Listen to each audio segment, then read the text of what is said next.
A day in my life ng asawang masungit at laging galit. So for today's video nga mga mare, aayusin ko yung play area ni baby kasi nga iyan sobrang kalat, as in aalisin ko na nga dito kasi nga malapit sa saksakan ng kuryente. Maganda sana dito sa area na to, kaso nga lang yun nga malapit dito sa saksakan ng kuryente and tinutusok-tusok niya itong mga saksakan mga mare. So para makagalaw nga ako ng maayos mga mare, so ayan nilagay ko nga muna siya dyan sa upuan niya and pinanood ko ng Skos Taklay. Abay, favorite ba naman si Skos Taklay? So bali, ang gagawin ko na lang mga mare is ililipat ko na nga itong sofa set dyan sa pwesto na yan, and then yung pinagtanggalan nitong sofa set is doon ako maglalagay ng play area ni baby. Medyo malapad pa naman konti, so pwede siya dyan. Bago nga ako maglatag or magsali ng mga gamit niya mga mare is ayan, lilinisan ko nga muna para naman matanggal yung mga alikabok yan sa ilalim ng sofa. So ayang sofa namin mga mare, so nakikita nyo medyo sira yan. Ay aba, kagagawa niya ng pusa namin. Abay, pinagkakalmot-kalmot yan yung ginagawang kalmutan nila mga mare ko. Ay, mabuti na lang at behave si baby dyan mga mare at nakagalaw ako ng maayos. And since nga maraming langaw dito sa amin, ayan, nagpausok ako. So ang gagamitin kong humidifier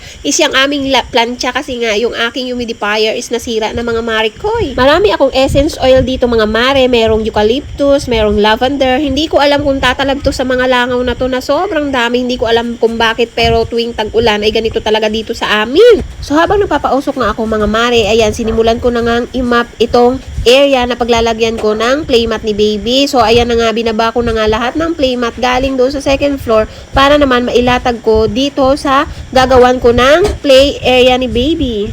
Sakto lang yung space ni baby dito kasi nga syempre maliit lang si baby, and ayan, puro laruan lang naman yung ilalagay dyan. Pero sa totoo lang mga mare, mga ilang araw lang to, lilipat na naman ang pwesto itong play area ni baby na to.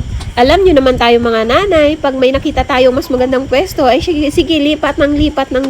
And dito naman talaga sa bahay mga mare, is hindi pwedeng magstay lang sa isang pwesto kasi nga medyo maraming langgam dito sa amin. Kunting kembot lang ay nagkakalanggam na. So hindi pwedeng stay lang dito kasi nga ayan, kakagatin si baby ng mga langgam. Dito sa part na to mga mare, sayang-saya na ako kasi nga syempre ang linis na. So wala pa si baby.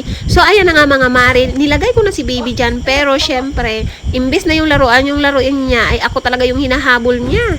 Para kasing magnet itong anak ko, ayaw nawawalay sa katawan ko. Gusto lagi ay nakakabit sa akin, kaya minsan hindi na ako nakakagawa ng maayos dito sa bahay kasi nga kunting galaw ko lang ay gagalaw na at kakapit na talaga sa akin. So ayan na nga mga mare, naglalaro na si baby dyan sa pwesto niya. Ayan, nagkaroon na siya ng time na maglaro ng kanya. Habang naandyan pa siya, ayan, ikakabit ko na lang itong natitirang playmat dito sa paanan ng aming sofa. So hindi muna aalis dyan si baby, mag-e-enjoy pa yan kasi alam niyang naandyan ako sa tabi niya. So ayan na nga mga mare, hinayaan ko lang si baby na maglaro and akala ko nag-i-enjoy na yung batang yan. So ayan, napag-isip-isip ko na gumawa muna ng gawain sa bahay. So ayan, matapos kong tumayo, ayan yung baby ko, gumapang siya mga mare sa walang sapin. So ayan yung gawain niya talaga, pag alam niyang wala ako sa tabi niya, kung saan yung walang sapin, kung saan yung madumi, doon talaga siya pupunta. At ayan, nagpakarga na nga ang batang are. So ayan na nga mga mare, sinamahan ko na lang siya maglaro. So ayan na nga mga mare, salamat sa inyong panunood.